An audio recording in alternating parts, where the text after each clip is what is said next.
ভজহু রে মন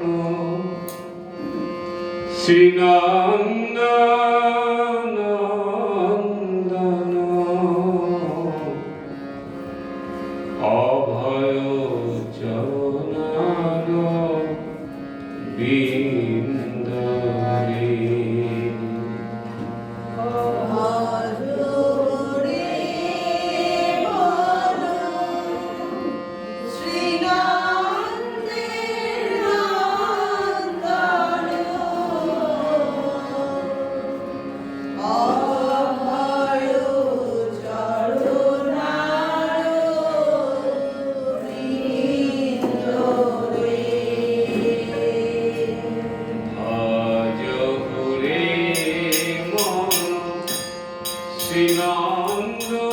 শ্রীনন্দনন্দন অভয় চরণার বিন্দরে।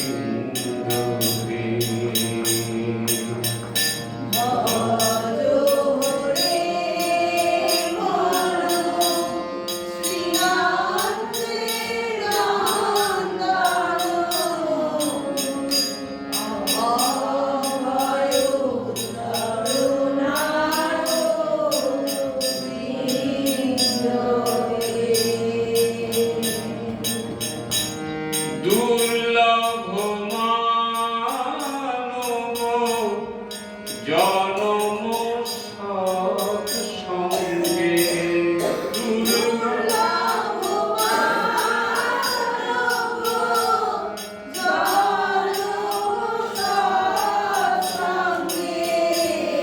তরহু এ ভব সিন্ধুরে।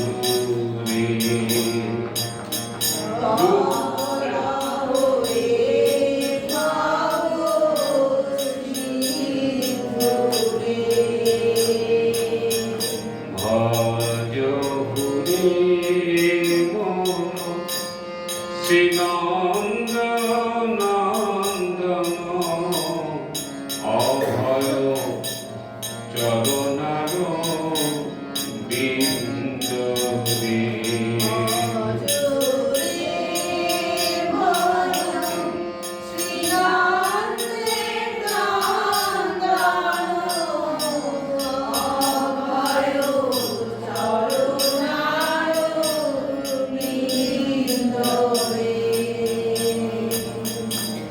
শীত আতপ বাত পরীক্ষণে শীত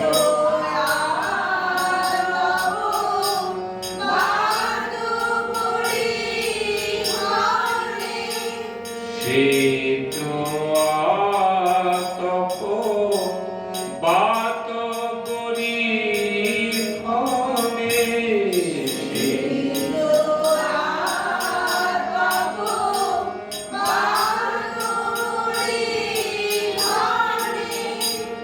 এদিন যামিনী জাগিরে এদিন যামিনী জাগিরে এদিন যামিনী জাগিরে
রাম রাম হরে হরে, হরে কৃষ্ণ কৃষ্ণ কৃষ্ণ হরে হরে, হরে রাম রাম রাম হরে হরে, হরে কৃষ্ণ কৃষ্ণ কৃষ্ণ হরে হরে, হরে রাম রাম রাম হরে হরে, হরে কৃষ্ণ কৃষ্ণ কৃষ্ণ হরে হরে, হরে রাম রাম হরে হরে, হরে কৃষ্ণ কৃষ্ণ কৃষ্ণ হরে হরে, হরে রাম রাম হরে হরে, হরে কৃষ্ণ কৃষ্ণ কৃষ্ণ হরে হরে, হরে রাম রাম হরে হরে, হরে কৃষ্ণ কৃষ্ণ কৃষ্ণ হরে হরে, হরে রাম রাম হরে হরে, হরে কৃষ্ণ নিতাই গৌর প্রেমানন্দে, হরি হরি बोल हरि बोल हरे राम राम हरे हरे। সবাই একবার পুরুধ্বনি দিন দেখি।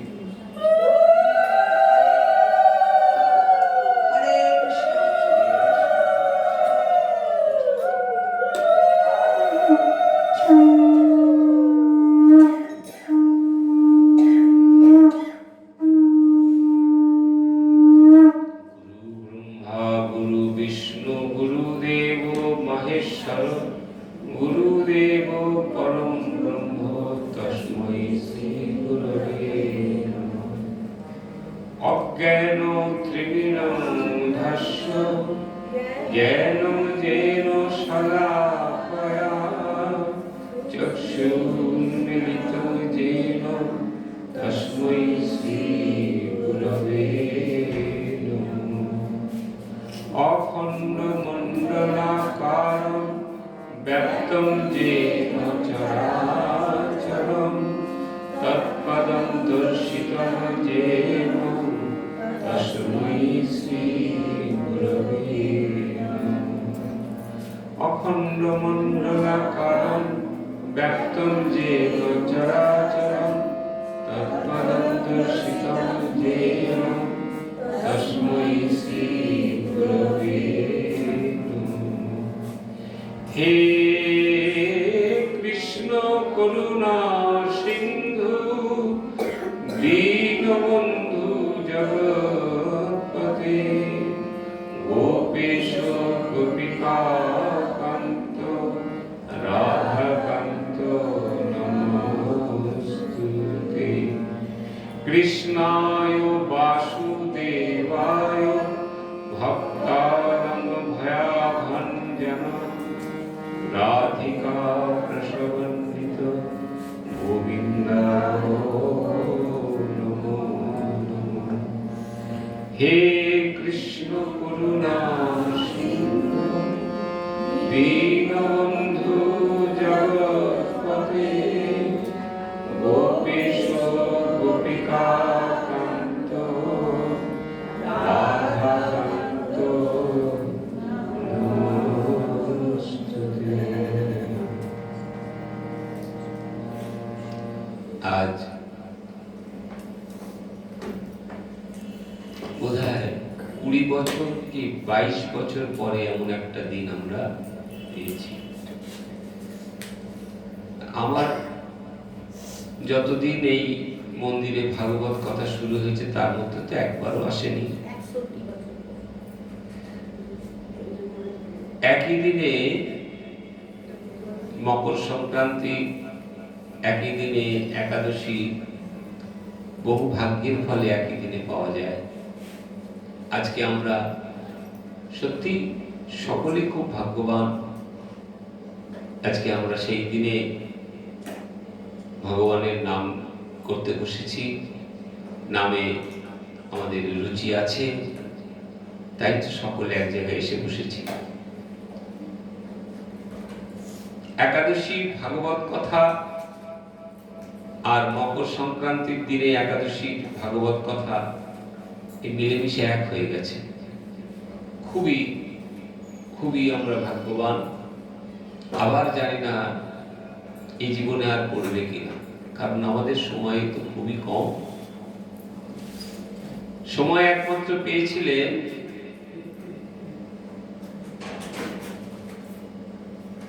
সাত দিন। কে বলুন তো? সুখদেব।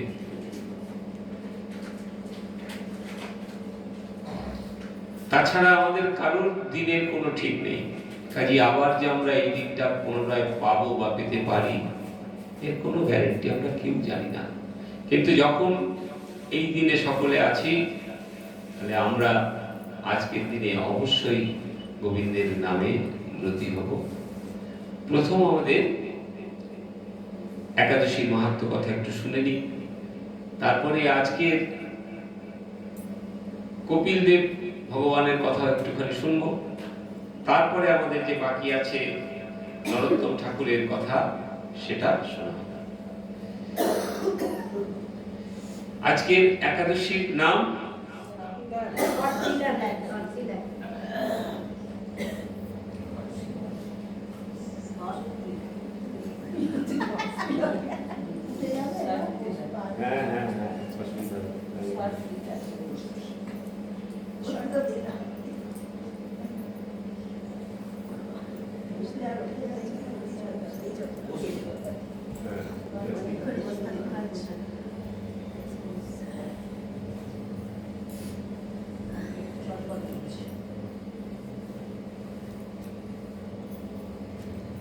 মাঘ মাসের কৃষ্ণপক্ষের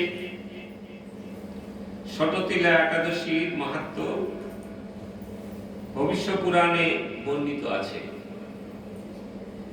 এই যে একাদশী আজকে আমরা এখানে পালন করতে বসেছি, এটা কিন্তু আজকের জন্য নয়, যুগ যুগ থেকে হয়ে আসছে। আমাদের কাছে নতুন, কিন্তু নতুন নয়, বহু বহু পুরনো। যুধিষ্ঠির মহারাজ বললেন, হে জগন্নাথ, ভগবান শ্রীকৃষ্ণকে কখনো জগন্নাথও বলছেন, তাই বললেন, হে জগন্নাথ, মাঘ মাসের কৃষ্ণপক্ষের একাদশী তিথির নাম কি, বিধি বা কি, এবং তার কি ফল সবিস্তারে বর্ণনা করুন।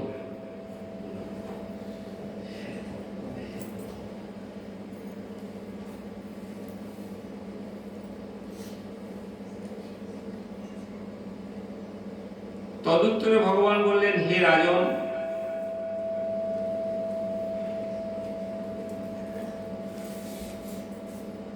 এই একাদশী ষটতিলা নামে জগতে বিদিত আছে। এক সময় কমাতে হবে, ওই যে সামনের একটা দেখবেন, এই তারটা যেতে গেছে, ওটা কিন্তু নাই, এই তারটা কোনটাতে আছে? হ্যাঁ হ্যাঁ, এটাই। হরে কৃষ্ণ।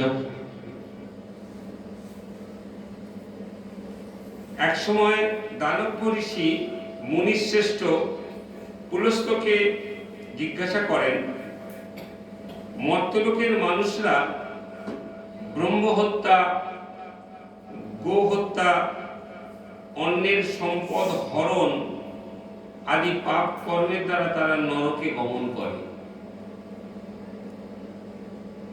তখনও ছিল, যখন ভগবানকে যুধিষ্ঠির জিজ্ঞাসা করছেন, তখনও কিন্তু এই মনোবৃত্তি মানুষের মধ্যে ছিল, অপরের জিনিস নিজের নামে নিয়ে নেওয়া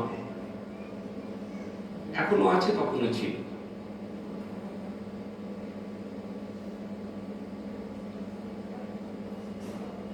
এগুলো যায় না, তার কারণ পৃথিবীটা মায়া দিয়ে ঘেরা, তো মায়ার মধ্যে মায়াজীব যারা, তাদের মধ্যে এগুলো থাকবে, তখনও ছিল।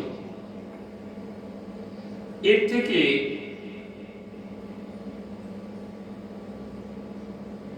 যাতে তার নরকগতি না হয়, তার জন্য কি উপায়, তা যথাযথভাবে আমাকে উপদেশ করুন। অনায়াসে সাধন করা যায় এমন কোন কাজের মাধ্যমে যদি তাদের এই পাপ থেকে উদ্ধারের কোনো উপায় থাকে, তবে তা আমাকে বলুন। ভগবান কিন্তু চারটে যুগের মধ্যে যুগশ্রেষ্ঠ কলিযুগ, সত্য, ত্রেতা, দাপর, কলি। সত্য যুগে মিথ্যা কি জিনিস মানুষ জানতো না, কিন্তু স্বয়ং নারায়ণ বারবার এসেছেন সত্য যুগে। ত্রেতা যুগে রাম অবতারে ভগবান নিজে এসেছেন। দাপর যুগে স্বয়ং ভগবান শ্রীকৃষ্ণ এসেছেন। কলিযুগে মহাপ্রভু সেই গোবিন্দ শ্রীকৃষ্ণ, তিনি তার রূপ ধরে এসেছে, সোজাসুজি আসেনি। কারণ একমাত্র এই চারটে যুগের মধ্যে ভগবান শুধু একবারই বলেছিলেন, আমি স্বয়ং ভগবান। সেটা কে? কৃষ্ণ। বাকি কেউ বলেননি। কিন্তু এই চারটি যুগের মধ্যে সব থেকে সর্বশ্রেষ্ঠ যুগ হচ্ছে কলিযুগ। কেন? কলিযুগের মানুষের আয়ু কম, সময় কম, খুব কম। কারণ একটা করে শূন্য, আপনারা জানেন, একটা করে শূন্য কিন্তু কমে গেছে। 100-র পাশে যদি একটা শূন্য দেওয়া যায়, যুগ অনুযায়ী এগিয়ে যাবে। 100-র পাশে একটা শূন্য দিলে 1000 হয়। 1000 বছর বয়স ছিল মানুষের দাপর যুগে। ত্রেতা যুগে আরেকটা শূন্য দিন, কত হয়? 10,000। ত্রেতা যুগে মানুষের আয়ু ছিল 10,000 বছর। সত্য যুগে চলে যান, আরেকটা শূন্য বাড়িয়ে দিন, 1 লক্ষ। যুগ অনুযায়ী একটা করে শূন্য কমতে কমতে কলিযুগের বয়স হলো মানুষের 100 বছর। এই এত কম সময়ে, আচ্ছা যার কাছে মনে করুন 1 লক্ষ বছর আমি যদি বাঁচি, 1 লক্ষ বছর যদি থাকি, তাহলে কত কাজ করতে পারবো। হয়তো এই চারা বাগানে 1-2 কেন, গোটা 20 বাড়ি হয়তো হয়ে যাবে, অর্ধেক সংসার আমারই হয়ে যাবে।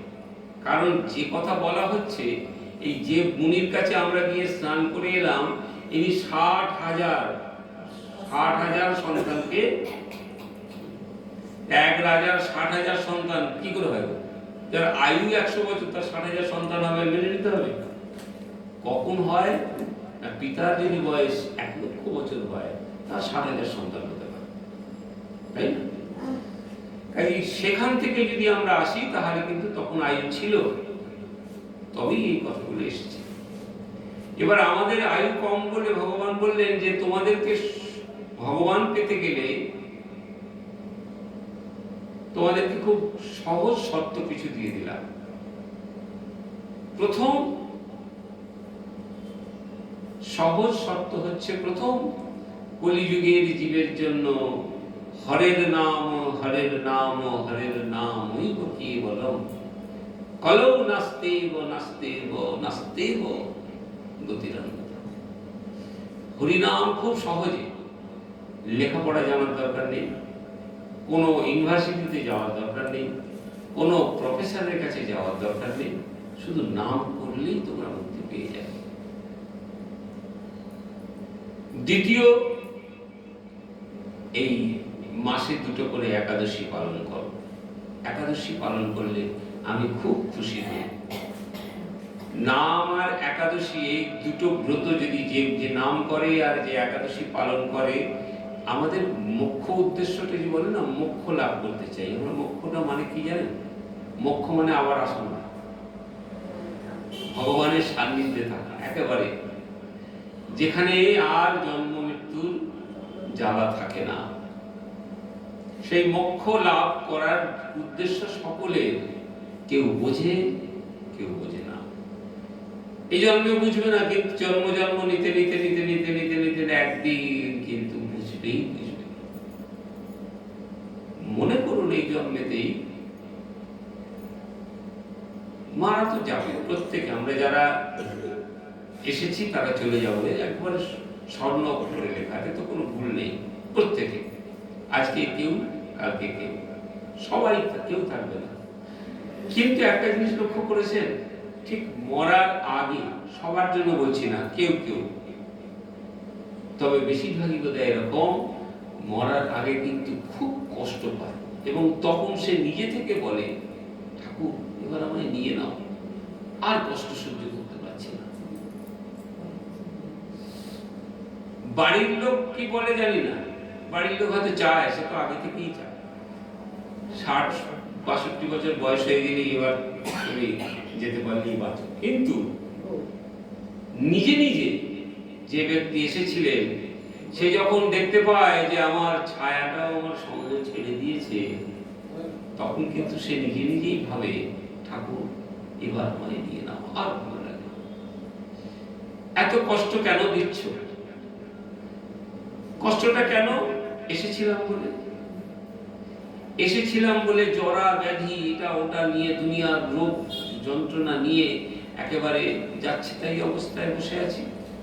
এসেছিলাম, যদি মোক্ষ লাভ করতে পারো তাহলে আসা যাওয়ার কথা আর থাকবে না। প্রথম উদ্দেশ্য ভগবানের পুজো করা, ভগবানের সেবা করা, ভগবানের সান্নিধ্যে আসা। কেন? শুধুই কি ভালো থাকবো? না, মোক্ষ লাভ করা। সেই মোক্ষ লাভ করতে গেলে কি করতে হয়? ভগবানের সান্নিধ্যে শুধু আসলেই হবে না, তাকে এমন ভাবে বিনতি করতে হয় যে, ঠাকুর এই জীবন তো গেলই গেল, পুনরায় যদি আবার পাঠাও, আর দরকার নেই, তোমার কাছে রাখবো। সেই মোক্ষ লাভ করতে গেলে ভগবান বলছে, তোমাদের 2টো রাস্তা দিয়ে দিলাম, যে রাস্তা দিয়ে তোমরা সরাসরি আমার কাছে আসতে পারো, বা আমি তোমাদের কাছে যেতে পারি।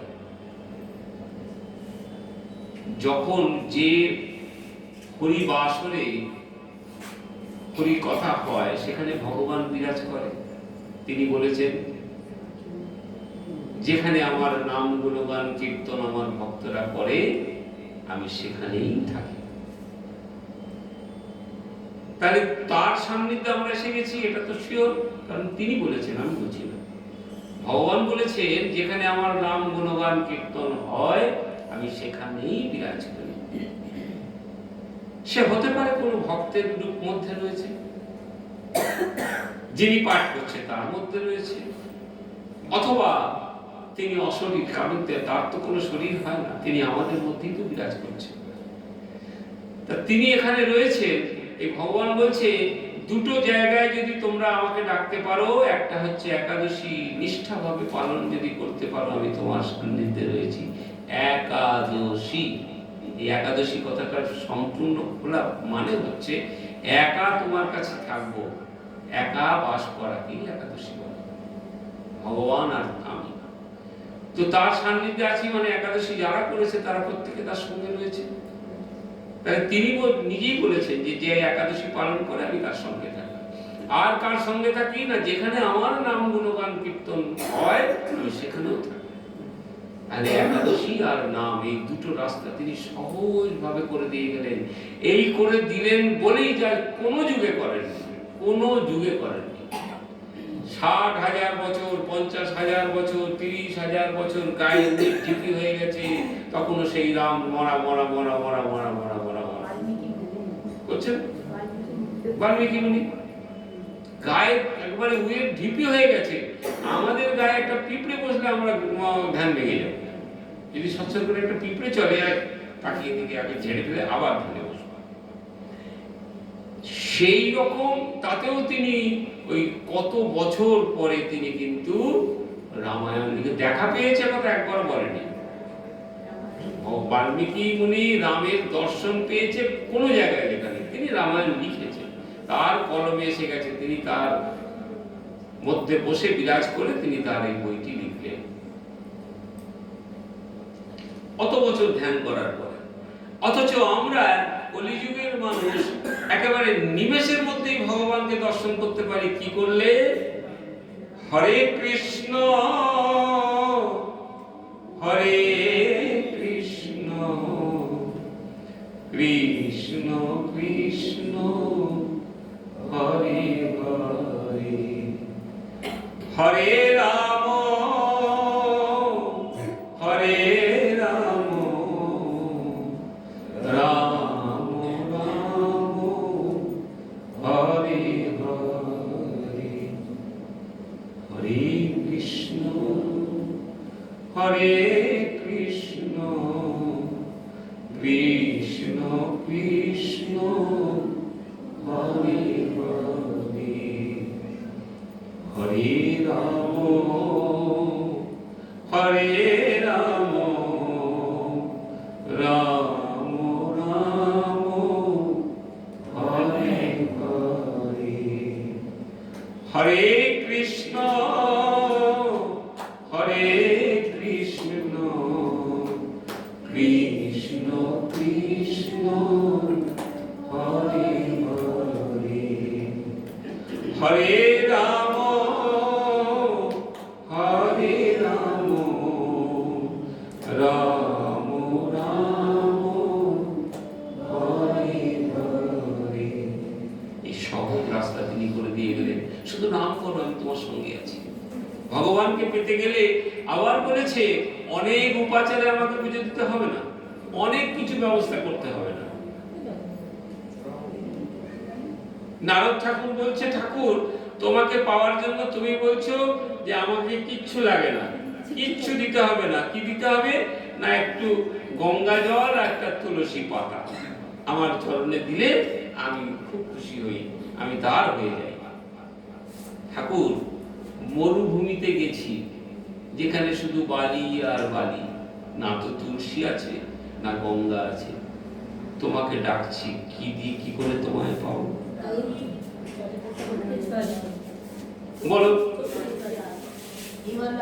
তখন নারদ ঠাকুরকে বলছে, গোবিন্দ নারদ একটু চিন্তা করে দেখো তো, এই যে তোমার এই শরীর 84 ক্রোশ বৃন্দাবন, আমরা 84 ক্রোশ বৃন্দাবন ঘুরি তো, আমার সঙ্গে বসবেন, আমি 84 ক্রোশ বৃন্দাবন আপনাকে দেখিয়ে দেবো, আমার মধ্যেই আছে, যা আছে এই বিশ্ব ব্রহ্মাণ্ডে, আমার এই দেহ ভাণ্ডে সব আছে। তোমার কাছে তো গঙ্গা আছে। নারদ ঠাকুর বুঝতে পারেনি আমার কাছে গঙ্গা, মরুভূমিতে গঙ্গা নেই, তুলসী নেই, তোমার চরণে কি করে দেব? তোমার নয়ন গঙ্গা বয়ে গেল, নয়নের অশ্রু আছে না, এক ফোঁটা অশ্রু যদি গঙ্গা হয়ে তোমার আমার এই চরণে পড়ে, আমি তো সব থেকে খুশি হইব। সেখানে তুলসী লাগে না, গঙ্গা লাগে না, কারণ হ্যাঁ গো মা, মানুষ কাঁদে কখন? খুব আনন্দে আর খুব দুঃখে। আচ্ছা, এখানে দুঃখ তো নেই, এখানে আনন্দ। কিসের আনন্দ? যদি আপনার সামনে ওই মুরলীধারী একবার এসে দাঁড়ায়, এর থেকে বড় আনন্দ কিছু আর আছে নাকি জীবনে? তাকে দেখে চোখে জল আসবে, আর সেই চোখের জল যদি একবার ফোঁটা এক ফোঁটা তার চরণে পড়ে যায়, আর দেখতে নেই। শুধু তুমি, শুধু আমি নয়, আমি নয়, আমার 14 পুরুষ উদ্ধার হয়ে যাবে। আগের 7 পুরুষ, পিছনের 7 পুরুষ। একজন যদি আপনার মনে রাখবেন, ধরুন একটা ট্রেন যাচ্ছে, রেলগাড়ি, একজন যদি পথিক থাকে, একজন, একজন ভক্তের জন্য কিন্তু ওই 1000 যদি যাত্রী থাকে বেঁচে যায়। একজন 100 পাপী থাকলে অ্যাক্সিডেন্ট হবে না, বলো না? একজন যদি পাপী থাকতো তাহলে কি হতো? 100 পাপী থাকলে কিচ্ছু হবে না। একজন যদি তার মধ্যে ভক্ত থাকে, ভগবানের ভক্ত থাকে, তাহলে দেখবেন উতরে যাবে। সেই কথাই এই একাদশীর কথাতে বলছেন যে ঠাকুর, এরা তো সব আমরা গোহত্যা করতে একটুও চিন্তা করি না। আচ্ছা, যারা ওই গরুর মাংস খায় তারাই কি হত্যা করে? আমরা করি না? আমরাও করি, আমরাও করি। আপনি একটা গরুকে বাড়িতে রেখেছেন, তার থেকে ব্যবসা করবেন বলে দিন রাত তাকে ইঞ্জেকশন করে যাচ্ছেন। গরুটা কি খুব সুখে আছে? ভাববেন তো। ওই জন্মটা যদি আমার হয়, হবেই তো, কারণ আমি তো সিঁড়ি ভাঙা অঙ্কের মতো সেখান থেকে এসেছি গো। ওই গরু মনে করুন আমার আত্মা, তো আত্মা, বুঝতে পেরেছেন? আত্মাটা শুধু যে আমার মধ্যে আছে, ওর মধ্যেও তো একই আত্মা আছে। তা ওকে আপনি ইঞ্জেকশন দিয়ে দিয়ে দিয়ে দিয়ে যে ওই চাষ করছেন, সেটা কি হত্যা নয়? কি না আমি খাবো, আমার স্বার্থের জন্য তোমার সঙ্গে অত্যাচার করছি, অপরাধ তো সেটাও। চলুন বৃন্দাবনে গিয়ে দেখবেন গোমাতাকে সেবা করে, গোমাতাকে সেবা করে, তাকে ইঞ্জেকশন দেয়। দুধ দিলে ভালো, না দিলে আরো ভালো, তার খাওয়া দাওয়া সব চলছে। আমরা নিজেরা দেখেছি, আপনারা যারা গেছেন দেখেছেন। রাস্তায় তো অত গরু ঘুরছে, কেউ কাউকে ইঞ্জেকশন দিয়ে দিয়ে দিতে পারে। কিন্তু তাহলে আমরা কি করি? অত্যাচার করি। এই গোহত্যা আরো আরো অন্যান্য অনেক পাপ আছে। কেমন জানেন? ওই একজন একটা বাড়ি করেছে, সে চিন্তা করছে ওই পেছনের একটুখানি একটা ভালি জমি আছে, ওটা তো না ওর না আমার, আমি একটু কি যাই। এগুলো তো অন্যায়। এই ধরনের যা যা পাপ করছে কলিযুগের মানুষ, এদের উদ্ধারের রাস্তা কি? সেই রাস্তার কথাই বলছেন ঋষি পুলস্ত। বললেন, হে মহাভাগ, তুমি একটি গোপনীয় উত্তম বিষয়ে প্রশ্ন করেছো। খুব গোপন কথা, কিন্তু উত্তম, এটা জানার সকলের দরকার। মাঘ মাসে শুচি জিতেন্দ্রিয়, কাম ক্রোধ আদি শূন্য হয়ে, আবার শুনুন, মাঘ মাসের কাম ক্রোধ আদি শূন্য হয়ে স্নানের পর সর্বদেশে দেবেশ্বর শ্রীকৃষ্ণের পূজা করবে। পূজাতে কোনো বিঘ্ন ঘটলে কৃষ্ণ নাম স্মরণ করবে। রাত্রিতে অর্চনান্তে হোম করবে। তারপর চন্দন, অগরু, কর্পূর ও শর্করা প্রভৃতির দ্বারা নৈবেদ্য প্রস্তুত করে ভগবানকে নিবেদন করবে। নারকেল অথবা 100 গুবাক দিয়ে অর্ঘ্য প্রদান করবে। কৃষ্ণ কৃষ্ণ, ওই কৃষ্ণ কেশব কৃষ্ণ কেশব, কৃষ্ণের হে কৃষ্ণ করুণা সিন্ধু দীনবন্ধু জগৎপতি গোপেশ গোপিকা কান্ত রাধা কান্ত নমস্তুতে, তার চরণে সেবা দেবে। কৃষ্ণ আমার প্রীতি ও প্রতি যখনই হবেন, যথা শক্তি যেটুকু পারবে ব্রাহ্মণকে জলপূর্ণ কলস, ছত্র, বস্ত্র, পাদুকা, গাভী ও তিল পাত্র দান করবে। এই ব্রাহ্মণকে দান করার একটা রীতি কিন্তু আগে থেকেই ছিল, এখনো আছে। আমরা বলি না ব্রাহ্মণ সব নিয়ে চলে যাচ্ছে, ওটা ওর প্রাপ্য, ওনাকে দিতে হয়। কারণ ভগবান তো নিজে হাতে নিতে আসে না, তিনি বিধান দিয়েছে ব্রাহ্মণকে দাও, আমি পাবো। ব্রাহ্মণ নিয়ে বেঁচে দিল, রেখে দিল, খেয়ে নিল, পরের কথা, ওটা আমার জানা দরকার। হ্যাঁ, কিন্তু ও দানগুলো ওনার জন্যই দেওয়া। ওখানে আমাদের দেখবার কিছু নেই। আপনি ভগবানকে অর্পণ করেছেন, তো সেটা কিন্তু সেই পারমিশন ভগবান দিয়েছে যে তোমার যা কিছু দিচ্ছ ব্রাহ্মণ নিয়ে যাক, তাতে কোনো অপরাধ নেই। ব্রাহ্মণকে দান করতে বলছে। পাদুকা, গাভী, তিল পাত্র, বিশেষ করে আজকের দিনে তিল দান করলে সব থেকে মঙ্গল।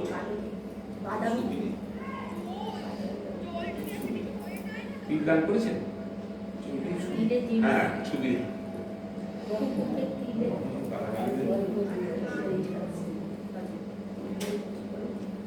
বিশেষ করে কালো তিল অত্যন্ত শুভ। এই শুভ বলে কিন্তু আমরা যখন ওই দেখবেন শ্রাদ্ধের সময় কালো তিল দেওয়া হয়। হে দ্বিজোত্তম, ওই প্রদত্ত তিল থেকে পুনরায় যে তিল উৎপন্ন হয়, অত বছর ধরে দানকারী স্বর্গলোকে বাস করতে পারে। কিন্তু আমরা কেউ স্বর্গবাস চাই না। ভগবানের কাছে রোজ বলি, ভগবান স্বর্গে নিয়ে যাও, আরেকটু উঠিতে, তার জন্য কর্ম করতে হবে, এমনিতে হবে না। তিল দ্বারা স্নান, তিল শরীরে ধারণ, তিল জলে মিশিয়ে তা দিয়ে তর্পণ, তিল ভেজানো এবং তিল দান, এই 6 প্রকার বিধান সর্বপাপ বিনষ্ট হয়ে থাকে। এই জন্য এই একাদশীর নাম ষটতিলা একাদশী। দেখুন, তিলের খুব সামান্য দাম, কিন্তু তিলের দাম এমন কিছু না, খুব সামান্য দাম। এই তিল দিলে ভগবান সন্তুষ্ট হয়ে যায়, তার চাওয়া পাওয়াটা কিন্তু একদম বড় কিছু না। বরং অন্যান্য যদি কোনো মহারাজের কাছে যান, তিনি বলবেন, জানেন আপনি মায়ের জন্য একটা জিপটা আছেন, ওরকম একটা সোনার জিপ করে নিয়ে আসবেন, মা কিন্তু তবে কি আপনার কাজটা পাবে। হচ্ছে ওটা তারাপীঠে ঘন্টার পর ঘন্টা লেগেই যাচ্ছে, পর পর পর পর, সে কতগুলো ঘন্টা খুলে আনলে ভালো হয়। কেন না, কারো কাজ হয়েছে, সে বলেছে, বাবা মা আমি তোমাকে একটা ঘন্টা দিয়ে যাবো। আমার গোবিন্দকে এই যে এতদিন বসে আছে, কেউ এসে বলে না গোবিন্দ তোমাকে একটা রূপোর বাঁশি করে দেবো, ওই পাশের বাঁশি নিয়ে বসে আছে, আর সকলের মঙ্গল করে যাচ্ছে। আমরা সকলের মঙ্গলে আছি তো, আছি বলেই তো যুগ যুগ ধরে সকলে সবাইকে দেখতে পাচ্ছি, সবাই সবাইকে কথা বলতে পারছি, ভালো আছি। কিন্তু গোবিন্দের কাছে আমরা কোনোদিন কিছু মানত করি না, তিনি মানত চায়ও না। যে তুলসী পাতা, যে সামান্য তিল দিলে সন্তুষ্ট হয়ে যায়, তাকে কেউ বলবে আমি সোনার দেবে কেন? আমি ওখান থেকে যাবো, বাবা 2 টাকার কালু, 2 টাকার তেল দে তো, গোবিন্দকে দিয়ে আসবো, 2 টাকাতেই ভগবান সন্তুষ্ট। আবার তুলসী পাতা দিলেও হয়ে যায়। কাজে ওই এনার চাওয়া পাওয়া কিন্তু খুব খুব সহজ। কিন্তু আবার সব থেকে শক্তি ধারক, সবাই যাকে পুজো করে। এই কথা প্রসঙ্গে একটা কথা বলি, আমি সমাজবাড়ির যিনি প্রধান গুরুদেব রামদাস বাবাজি, উনি কালী সাধক ছিলেন, জানেন, উনি কালী সাধক ছিলেন। এবং তখনকার দিনে, মানে আজ থেকে 276 বছর আগে, উনি ওই নবদ্বীপে থাকতেন, কিন্তু তখনকার দিনে জজ সাহেব ছিলেন। আর কালী পুজো খুব কালী কালী করতেন, কারণ তখন কালী পুজোর জায়গা ছিল।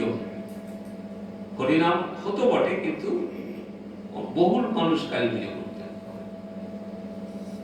তিনি একদিন ভোরবেলাতে গঙ্গার পাড় দিয়ে হেঁটে হেঁটে যাচ্ছে, ওই মর্নিং ওয়াক করতে যাবে তো, তখন তো গঙ্গা পাড়টাই মর্নিং ওয়াকের খুব ভালো জায়গা। যাদের ফাঁকা মাঠ নেই তারা গঙ্গার ধারেই হাঁটে, এখনো হাঁটে, আমাদের এখানেও হাঁটে।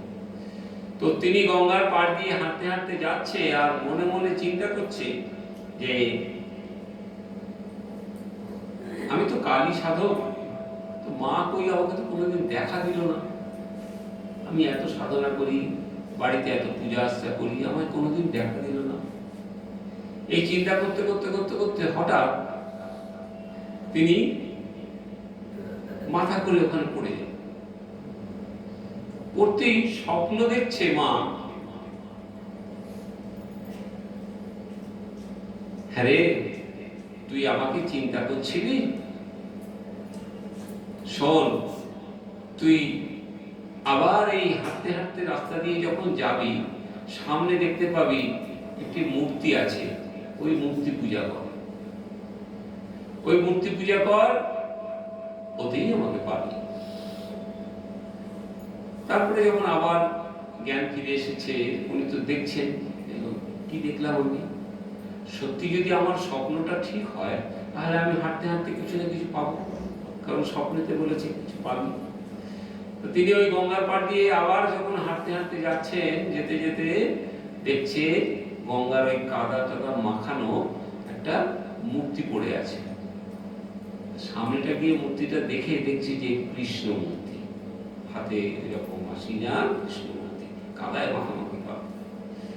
তিনি কোলে তুলে নিয়েছে, নিয়ে আর ওই মাকে বলছে নিজে নিজে, আমি কালী সাধক, আমাকে এটা কি দিয়েছো? আমি তো কালী ভজনা করি, আমি তোমাকে চেয়েছি, তুমি একে কি দিয়েছো? যাক, যখন পেয়েছি আমি ছেড়ে না দিয়ে বাড়িতে নিয়ে যাই, তবে আমি আর পুজো করবো না, নিয়ে যাচ্ছি, ভগবানের আদেশ। কারণ তিনি তো মানে দেখলেন যে যা স্বপ্ন দেখেছি তা পেয়েছি, তবে আমি যাকে সাধনা করি, আমি যার পূজা করি সে নয়, অন্য মূর্তি। বাড়িতে নিয়ে গেছে, নিয়ে গিয়ে তাকে পরিষ্কার করে আসনে বসিয়েছে। বসিয়ে সেদিনকে আর পুজো টুজো করেন, কারণ পুজো করার তার একদম ইচ্ছা নেই। সে ভেবেই রেখেছে আমি কালী পূজা করি, আমাকে কৃষ্ণ দিয়ে কি হবে। পুনরায় রাত্রে আবার খাওয়া দাওয়া করে ঘুমিয়ে পড়েছে। মা স্বপ্ন দিচ্ছে, কিরে পেয়েছিস? মায়ের সঙ্গে কথা হচ্ছে, কথা হচ্ছে, হ্যাঁ মা আমি তো কালী পুজো করি, তো তুমি তোমার একটা মূর্তি দিলে না কেন, তুমি কি দিয়েছো? আমি আর পুজো করবো না। আমি বলে, ওরে আমি কেন দিয়েছি জানিস? আমি তো পুজো করি, আমি যার পুজো করি আমি চাই তুই তার পুজো কর, মাঝখানে আমি বাধা হয়ে থাকবো কেন? মায়ের পুজো করলে তারপরে আবার কৃষ্ণ পুজো করতে হবে, কেন করব? তার থেকে কৃষ্ণ সোজাসুজি আমি যার পুজো করি তুই তার পুজো কর। তিনি সেই দিন থেকে ওই যে আমাদের নাম কি, ভজনিতাই গৌর রাধেশ্যাম, জপ হরে কৃষ্ণ হরে নাম,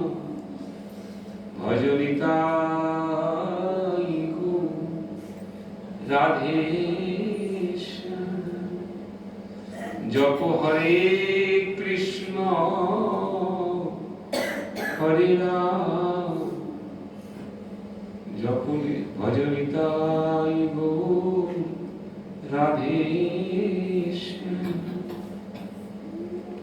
কেন জানেন? মা হচ্ছে মায়া, মায়া ভেদ করে ভগবানের কাছে যেতে পারবে না, ওই জন্য মা নিজে থেকে সরে গিয়ে সঙ্গে সঙ্গে ভগবানের সঙ্গে তার গাঢ় বন্ধন করে দিলেন। রাম লক্ষ্মণ সীতা চলেছেন কোথায়? বনবাসে।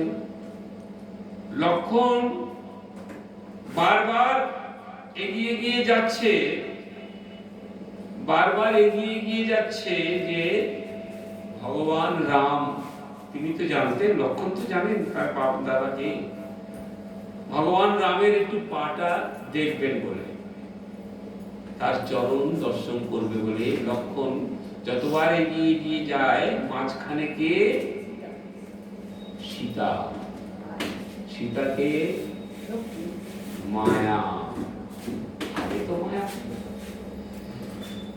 এই মায়ার সংসারে সীতা আটকে আছে বলে আপনি আমি ভগবান দর্শন পাই না,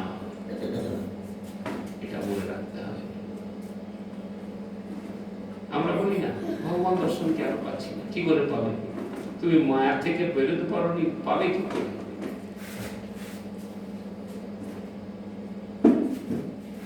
এই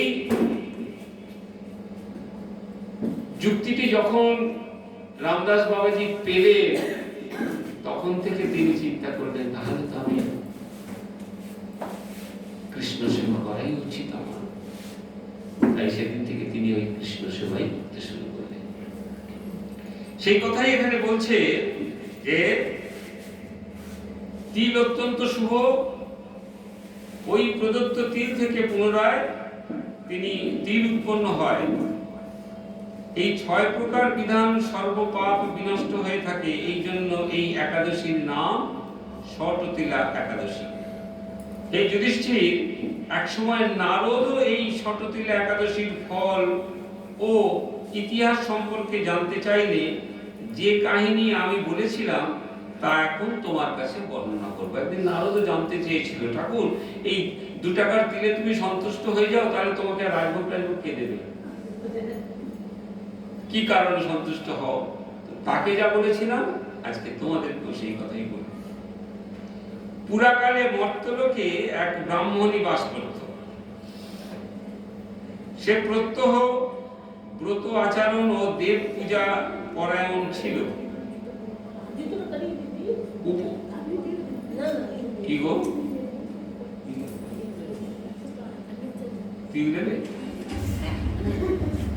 উপবাস ক্রমে তার শরীর অত্যন্ত ক্ষীণ হয়ে গেছিল। ওই ওই মর্তলোকে সেই ব্রাহ্মণী প্রচন্ড উপবাস করত, উপবাসে তার শরীর খুব ক্ষীণ হয়ে গেছিল। সেই মহাসতী ব্রাহ্মণী অন্যের কাছ থেকে দ্রব্যাদি গ্রহণ করে দেবতা, ব্রাহ্মণ, কুমার আদিদের ভক্তি ভরে দান করত। এইভাবে বহু বছর অতিক্রান্ত হলো। আমি চিন্তা করলাম কষ্টসাধ্য বিভিন্ন ব্রত করার ফলে এই ব্রাহ্মণের শরীরটি শুকিয়ে যাচ্ছে, অতিরিক্ত উপোস করে, সেই জন্যই বোধহয় শরীরটা শুকিয়ে যাচ্ছে। সে যথাযথভাবে বৈষ্ণবদের অর্চনা করছে, কিন্তু তাদের পরিতৃপ্তির জন্য কখনো অন্নদান করেনি। তাই আমি একদিন কাপালিক রূপ ধারণ করে তামার পাত্র হাতে নিয়ে তার কাছে গিয়ে ভিক্ষা প্রার্থনা করলাম। ব্রাহ্মণী বলল, হে ব্রাহ্মণ, তুমি কোথা থেকে এসেছো, কোথায় যাবে তা আমাকে বলো। আমি বললাম, হে সুন্দরী, আমাকে ভিক্ষা দাও। তখন সে ক্রুদ্ধ হয়ে আমার পাত্রে একটি মাটির ঢেলা নিক্ষেপ করে দিল। যাও, এটা নিয়ে যাও। তারপর আমি সেখান থেকে চলে গেলাম। বহুকাল পরে সেই ব্রাহ্মণী ব্রত প্রভাবে সশরীরে স্বর্গে গমন করল। মাটির ঢেলা দানের ফলে একটি মনোরম গৃহ সে প্রাপ্ত হলো। ভগবান দেখুন কিরকম কৃপা করেন, না চাইতেই মানুষকে কত কিছু দিয়ে দেন। অচিন্তা করে মাটি দিয়ে দিয়েছে, পয়সা টয়সা দেয়নি, চালও দেয়নি, মাটি দিয়ে দিয়েছিল। মাটি দিয়েছিল বলে যখন তিনি আবার ওই স্বর্গে গমন করলেন, তখন সেখানে তাকে একটা সুন্দর বাড়ি দিয়েছিল। কিন্তু হে নারদ, সেখানে কোনো ধান ও চাল কিছুই ছিল না। বাড়ি দিয়েছে কিন্তু চাল টাল তো দেয়নি। গৃহ শূন্য দেখে মহা ক্রোধে সে আমার কাছে এসে বলল, আমি ব্রত সাধন ও উপবাসের মাধ্যমে নারায়ণের আরাধনা করেছি। এখন হে জনার্দন, আমার গৃহে কিছুই দেখছি না কেন? হে নারদ, তখন আমি তাকে বললাম, তুমি নিজ গৃহে দরজা বন্ধ করে বসে থাকো। মর্তলোকের মানবী সশরীরে স্বর্গে এসেছে শুনে দেবতাদের পত্নীরা তোমাকে দেখতে আসবে, কিন্তু তুমি দরজা খুলবে না। তুমি তাদের কাছে ষটতিলা ব্রতের পূর্ণ ফল প্রার্থনা করবে। যদি তারা তোমায় সেই ফল প্রদানে রাজি হয়, তবেই দরজা খুলবে। মানে বেঁচে থাকা অবস্থায় তো কেউ স্বর্গে যায় না, স্বর্গে গেছে বলে স্বর্গের দেবতারা সবাই দেখতে আসবে।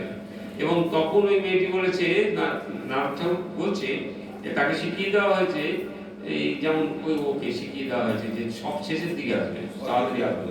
হ্যাঁ, বলে দেওয়া আছে ঠিক 7:30, 8টা, 8:45, 9টা এরকম সময় বলছে ব্রতর ফল পূর্ণ পাবে, কথা আসছে। ষটতিলা ব্রতের ফল পেয়ে কেবল সেই মানবী দর্শন দেবে জেনে তাদের মধ্যে এক দেবপত্নী তার ষটতিলা ব্রতজনিত পূর্ণ ফল তাকে প্রদান করলেন। তখন সেই ব্রাহ্মণই দেবকান্তি বিশিষ্ট হলো এবং তার গৃহে ধনধান্যে ভরে গেল। দ্বার উদ্ঘাটিত করলেন। দেবপত্নীরা তাকে দর্শন করে বিস্মিত হলেন। হে নারদ, অতিরিক্ত বিষয় বাসনা করা উচিত নয়। নিজ সাধ্যমতে তিল, বস্ত্র ও অন্ন দান করবে। শততিলা ব্রতের প্রভাবে দরিদ্রতা, শারীরিক কষ্ট, দুর্ভোগ প্রভৃতি বিনষ্ট হয়ে যাবে। এই বিধি অনুসারে তিল দান করলে মানুষ অনায়াসে পাপ থেকে মুক্তি পায়।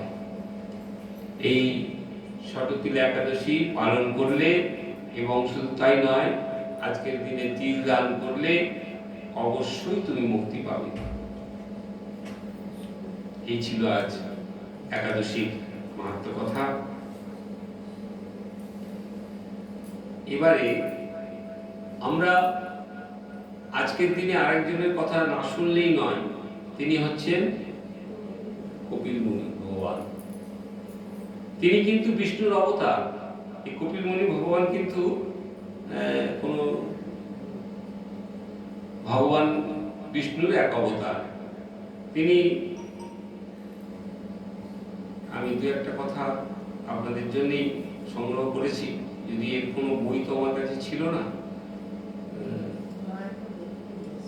নিয়েছিল ওখান থেকে, আমার ভুল হয়ে গেছে, একটা বই আনলে।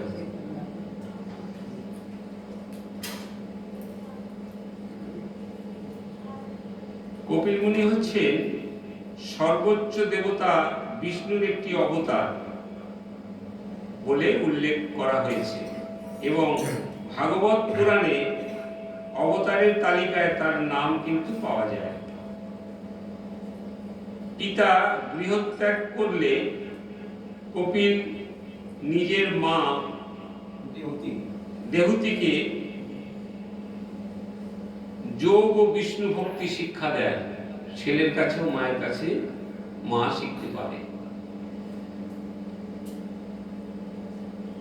আমরা কিন্তু এটা জানতাম না যে, আমরা জানি মা সবকিছু জানে, কিন্তু ছেলের কাছেও মা শিক্ষা নিতে হয়।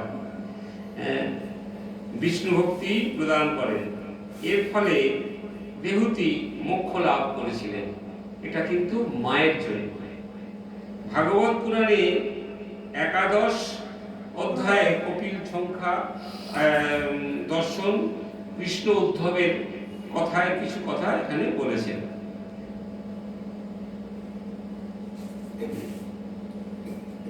আসলে সগর রাজা একটি অশ্বমেধ যজ্ঞ করেছিলেন। তখনকার দিনে সগর রাজা একটি অশ্বমেধ যজ্ঞ করেছিলেন। সেই যজ্ঞে ঘোড়াকে লুকিয়ে কপিল মুনির আশ্রমে বেঁধে রেখেছিলেন দেবরাজ ইন্দ্র।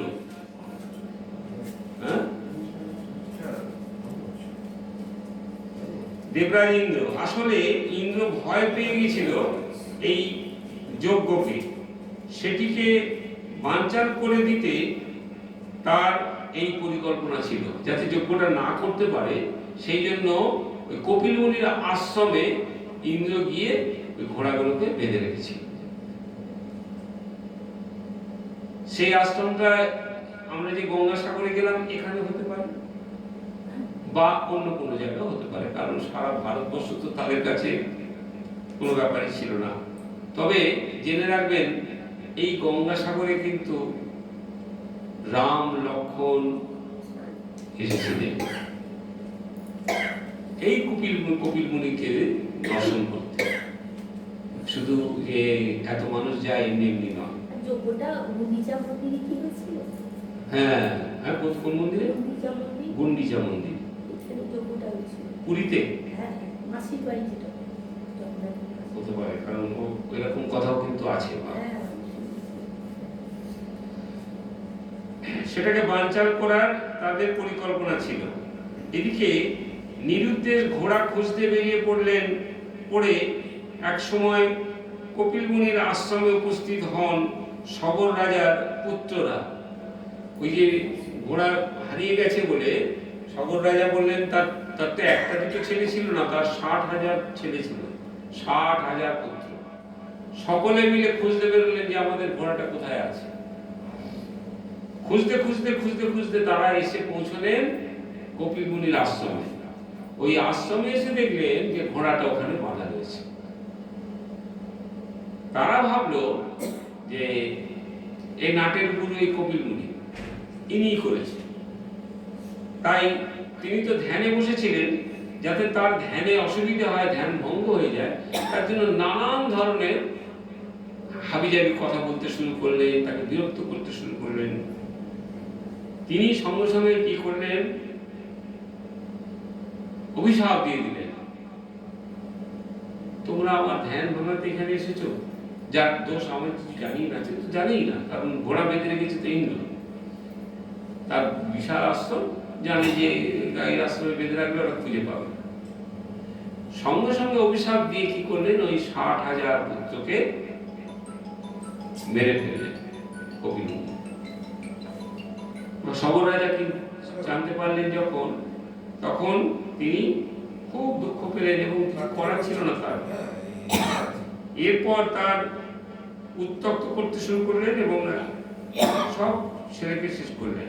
শেষ পর্যন্ত কি হয়েছিল, সবর রাজার ছেলেদের তাদের আবার ধরাধামে ফিরিয়ে আনা সম্ভব হয়েছিল কি করে, সেই কাজ করেছিলেন তার পঞ্চম বংশধর রাজা ভগীরথ রাজা আবার সেই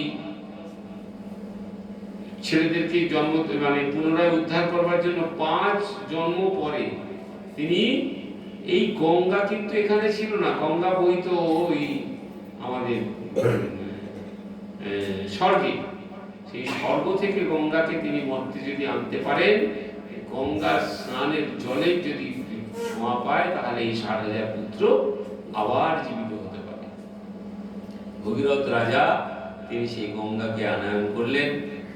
গঙ্গার স্রোত এতটাই প্রখর যে যদি গঙ্গা যখন তিনি ওই স্বর্গ থেকে যখন গঙ্গা আমাদের এই ধরাধামে মর্তে নামছে, যদি ওই স্রোতটা চলতো, তাহলে আমাদের এই ভারতবর্ষ কেন পৃথিবীটাই ডুবে যেত।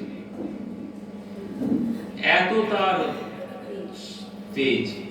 সঙ্গে সঙ্গে কি করলেন, মহাদেব দেখলেন ধ্বংস হয়ে যাবে, এ তো করা যায় না, তাই তিনি তার জটার মধ্যে ধরে রাখলেন। তাই ওখানে এখনো শিবের সেই উগ্র মূর্তি এখনো কিন্তু ওখানে আছে, ওই হরিদ্বারে আছে, আর গঙ্গা সাগরেও আছে। সেইখান থেকে আবার মহাদেব এই গঙ্গাকে ধীরে ধীরে ধীরে ধীরে ধীরে তার জগৎ থেকে নামালেন এবং এই 60,000 পুত্র পুনরুদ্ধার হলো। জয় কপিল মহারাজ কি, কপিল দেব ভগবান কি, কপিল দেব ভগবান কি। আজকের দিন তার জন্য, এই মকর সংক্রান্তির দিনে, আজকের দিনটা কত ভালো জানেন, শুধু এখানে নয়, এই কারণে নয়, আজকে বিশ্বদেব যে সরসজ্জায় ছিলেন, তিনি আজকের দিনে দেহ ত্যাগ করেছিলেন। তার তো ইচ্ছা মৃত্যু ছিল, তিনি আজকের দিনটা এত শুভ। আজকে আমরা যারা হরি কথা শুনছি, আমাদের অতীব ভাগ্য, অনেক অনেক। আপনাদের নরোত্তম ঠাকুরের সেই কথা থেকে সামান্য আবার আজকেও কিন্তু বেশি কিছু বলতে পারবো না, কারণ সময় কম। এই ভগবানের কথা তো কিরকম জানেন, ওই সেদিনকে এই কদিন 2 দিন আগে এক জায়গায় কীর্তনের অনুষ্ঠান ছিল, শুরু হয়েছে তখন একটু দেরিতে, দিনের বেলায় 12:30, 4:30 বাজে, তখনও বলছে আরেকটু হলে ভালো হতো না, 12:30 থেকে 4:30 বলছে আরেকটু হলে ভালো হতো। হ্যাঁ, 12:30, 1:30, 2:30, 3:30, 4:30, 4 ঘন্টা, তাতেও কম পড়ে যায়। আর আমরা 7:30 শুরু করে 9টার মধ্যে কতটুকু কথা। তবু যাই হোক, 4 দিবসে শ্রী নরোত্তম দাস খড়দহ গ্রামে কৃষ্ণ কথা আনন্দে অবস্থান করার পর শ্রী বসুধা জাহ্নবী মাতা থেকে বিদায় নিয়ে তিনি খানাকুল কৃষ্ণনগর ও শ্রী অভিরাম গোপাল ঠাকুরের আলয়ে এলেন। আচ্ছা, আপনাদের মনে আছে কোথায় শেষ হয়েছিল? কারো মনে নেই না। ভগীরথ ওটা তো এই জায়গায় রইল। আমি বলছি নরোত্তম দাস ঠাকুরের কথা, যেটা আগে একাদশীতে শেষ করেছিলাম। সেটা কিন্তু কোথা থেকে আমি শুরু করলাম কারোর কিন্তু মনে নেই, মানে কোথায় শেষ হয়েছিল। এটা আপনাদের দোষ নয়, এটা আবার সেই মায়ার দোষ। ভগবান বলছে যে যখন তুমি ভগবানের কথা, আমার কথা শুনবে, সেই জায়গাটা ওই পিসি সরকারের যে জাদু আছে না, ওই জাদুর মতো সেই জায়গাটা আমি জাদুর মায়া থেকে সরিয়ে রাখি। মায়া বলিয়াই এখানে একদিন একদম এখানে যারা আছে সকলে আমার ওই বলছি যে তখন কিন্তু উনি বলেন যে মায়া তুমি আমার এই ভক্তদের কাছে একদম থাকবে না। মায়া বললে প্রভু এটা যে আমার কাজ, আমি কি করব? তুমি যখন যেখানে যা বলেছো আমি করেছি, কিন্তু এখন আমি কি করব? বলে যতক্ষণ হরিকথা হবে, আমার কথা হবে, ততক্ষণ কিন্তু একদম থাকবে না। যেই হয়ে যাবে আবার চেপে বসবে। বলে আচ্ছা ঠিক আছে, তাই হবে। তাই যখনই আপনি এই মায়ার মোহমায়া থেকে দূরে চলে যাবেন, তখন আবার সঙ্গে সঙ্গে ওই মায়া এসে মায়াতে সৃজিলেন তরি নন্দের নন্দন। এই স্টোরিটা ওই নন্দের নন্দন তৈরি করেছে মায়াতে। সব মায়া দেখেন না। কি হাতটা ব্যথা ভাই, হাতটা তোমার ব্যথা হোক না, পারবে এই কথা ভাবলে। কি জ্বর হয়েছে ভাই, শরীরটা সব থেকে বেশি মায়া। পরের কথা ছেড়ে দিন। আচ্ছা, কেউ যদি মনে করুন আপনাকে বলে আপনার খুব মানে ওই শরীর খারাপ, জ্বর হয়েছে বা সর্দি হয়েছে, সে এসে আপনার সামনে জানি ভাই আমার মাথাটা ছাড়তো, আমার তো শরীরটা আমি ভুগছি, একটা ভালো লাগবে? লাগবে না। কেন লাগবে না? কারণ আমি আমার জন্যই ঘুরে পড়ছি, আবার তোমার কথা কি শুনবো? কারণ আমার মধ্যে যে মায়া দিয়ে যে এই শরীরটা তৈরি করেছে, আমি তো সেই শরীরের মধ্যে ঢুকে বসে আছি। আমি কে? আমরা আমাকেই চিনি না। আমি কে? আমরা আমাকেই চিনি না। বলছে একটা পিঁপড়ের মধ্যে যে প্রাণ আছে, আমার মধ্যেও সেই প্রাণ আছে। আচ্ছা, অনুবীক্ষণ যন্ত্র দিয়ে বোধহয় একটা পিঁপড়েকে বড় করে দেখতে হবে, নাহলে তো এইটুকু। পিঁপড়েগুলো কত ছোট ছোট, বলুন, লাল লাল যে ছোট ছোট পিঁপড়েগুলো হয়, তার থেকেও আবার গুঁড়ো গুঁড়ো আছে, সেগুলো দেখি চলে। ওর মধ্যে যা প্রাণ, আমার মধ্যেও তাই। আমার এত বড় শরীরের মধ্যে প্রাণটা একটু বড়, ওর ছোট বলে ওর প্রাণটা খুব। কোথা দিয়ে যে অচিন পাখি আসে আর কোথা দিয়ে যে যায়, খাঁচার ভিতর অচিন পাখি কেমনে আসে, ধরতে পারলে মনোবেরি দিতাম পাখির পা কেমনে আসে যায়,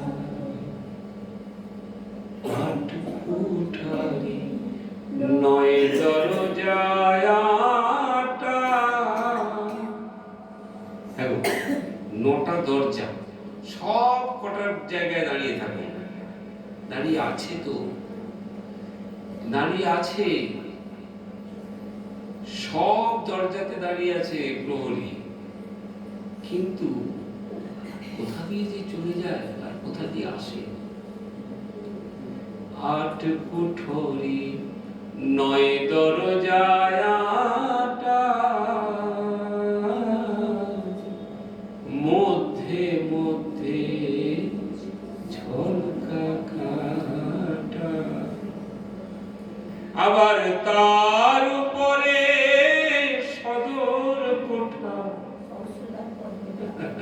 তার উপরে সদর কোঠা। এই যে শতদল পদ্ম কোথায় বসে আছে? তার উপরে সদর কোঠা, আয়না মহল তার, কেমনে আসে যায়। ওই যে শতদল পদ্ম রয়েছে না, সহস্রদল পদ্ম, সেই খেলে তিনি চুপ করে বসে আছে। সেই খেলে তুমি চুপ করে বসে আছে, তিনি সবকিছু পরিচালনা করাচ্ছে। তাহলে রাধাকে ভগবান কোথায় বসে আছে? ওই সহস্রদল পদ্মের ভেতরে।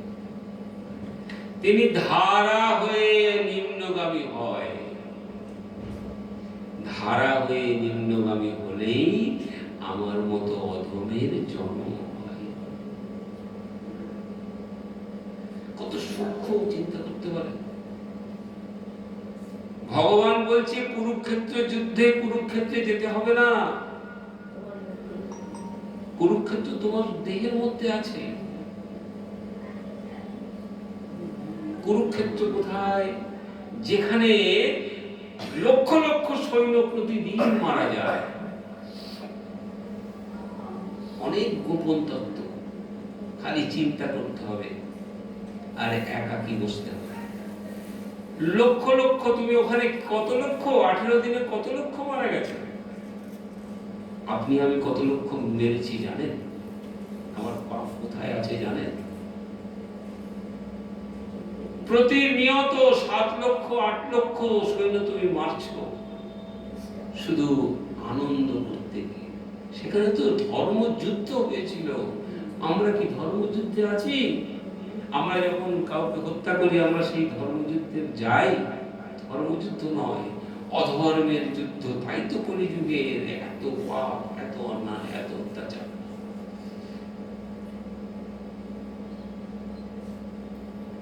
আট কুঠরি নয় দরজায় আটা, মধ্যে মধ্যে ঝলকা কাটা, তার উপরে সদর কোঠা, তার উপরে সদর কোঠা, আয়না মহল তার, কেমনে আসে যায়।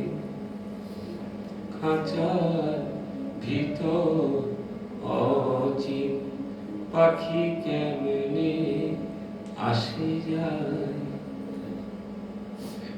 মন তুই রলি খাঁচার আসে। আমরা কি বলি? ঠাকুর এই জন্মটা গেল যাক, আবার যখন পাঠাবে না তখন একজন বড় লোকের ঘরে পাঠাবে। আমার যা যা শখ আছে সব কিন্তু করব, এই জন্য পারিনি, ঠিক আছে, আবার তো আসবো, আবার আসবো, তখন কিন্তু আমার সব ইচ্ছা পূরণ করব। আমার ইচ্ছা গোবিন্দ আবার তো আসবো, আবার তো আসবো, তখন যেন বড় কীর্তনিয়া হতে পারে। বাউল লিখছে কি? মন তুই রলি খাঁচার আসে। খাঁচা তো এর মধ্যেই তো সেই পাখি বসে আছে না? তাহলে এটা খাঁচা। আমি চাইছি কি এই খাঁচাটা আস্তে আস্তে খারাপ হয়ে যাচ্ছে, হাঁটু আর চলে না, হাত আর চলে না, আঙুল আর চলে না, ভালো করে কথা বলতে পারি না। ঠাকুর খাঁচা পাল্টাও, খাঁচা পাল্টাও, খাঁচা পাল্টাও। মন তুই রলি খাঁচার আসে, খাঁচা যে তোর কাঁচা বাসে। কাঁচা বাসে, কারণ ও খাঁচাও ভাঙবে। আমি এর আগে এসেছি না, কতবার এসেছি, সব খাঁচা পাল্টেছি। খাঁচা ভেঙে গেছে আবার এসেছি, খাঁচা ভেঙে গেছে আবার এসেছি, এই খাঁচাও ভাঙতে শুরু করেছে, আবার আসবো। মন তুই রলি খাঁচার আসে, খাঁচা যেত কাঁচা বাঁশে, কোন দিন খাঁচা পড়বে খসে। জানি আমরা কখন যে খাঁচা পড়ে যাবে খসে কেউ জানি না। কোন দিন খাঁচা পড়বে খসে, লালন ফকির কয় কেমনে আসে যায় খাঁচার ভিতর অচিন পাখি কেমনে আসে যায়। এই পাখিকে ভালো রাখতে গেলে কি করতে হবে গো? এই পাখির খাদ্য কি জানো? এই পাখির খাদ্য আমরা একটা যদি টিয়া পাখি খুঁজি তাহলে কি করি, লাল লাল সেই নরম ফলগুলো কি যেন বলে না, তেলাকুচু, ওই তেলাকুচু না, তাই তো? হ্যাঁ, তারপরে পাকা পেয়ারা, নরম, যেন ঠোঁটে না লাগে, কারণ ঠোঁটটা তো বড় নরম। এই পাখি রাখতে গেলে কি করতে হবে? এই পাখি কি খায়? এক গাদা মাংস খেলে আপনি কিন্তু 4 দিন ঢেকুর দিয়ে দিয়ে মরবেন।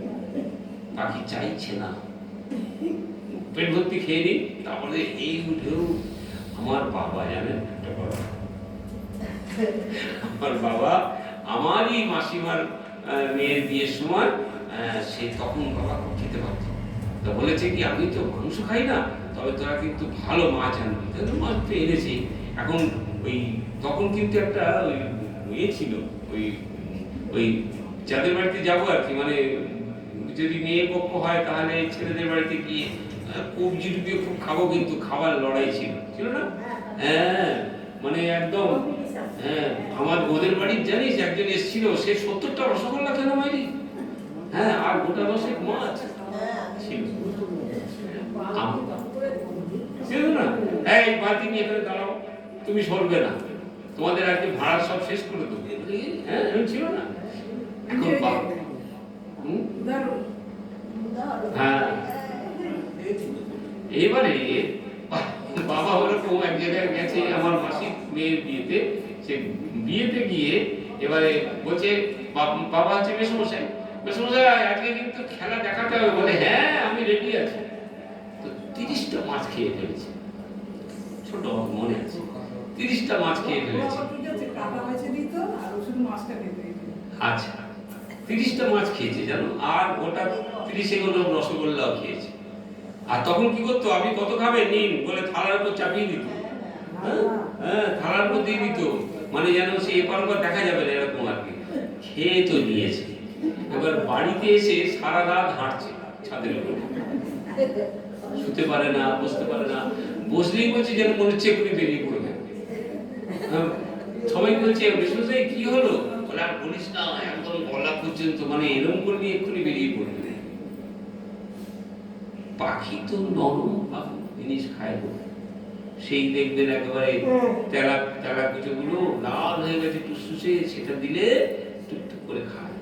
সেই পাখিকে যদি তুমি একদম ভরপেট মাংস খাইয়ে আর রসগোল্লা খাইয়ে বলে রাখো, সে তো তোমাকে ঘুমোতে দেবে না, সে তো নিজেই ঘুমোতে পারছে না, সে তোমাকে ঘুমোতে দেবে কি করে? তাহলে আমার শরীর যা চায় না সেটা যদি আমরা দিয়ে ফেলি, ওই ভগবান একমাত্র চায় কি আমার ভেতরে যে পাখি আছে তার খাদ্য হচ্ছে এই যে আমরা বসে আছি, জানেন, এই হচ্ছে তার ভাগবত কথা।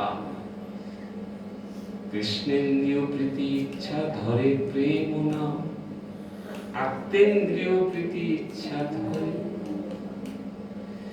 তার কাজ হচ্ছে শুধু কামনা, কি পাবো কি পাবো, আমি এই যে নাম করতে বসেছি কি পাবো, আমি কালকে সবার সঙ্গে যদি একবার ফোন করে বলি দিদি এক কাজ করবেন, কালকে আপনারা পরের একাদশীতে আসবেন, সবাই 100 টাকা করে নিয়ে আসবেন, আমার পাওনা পাওনা হবে তো?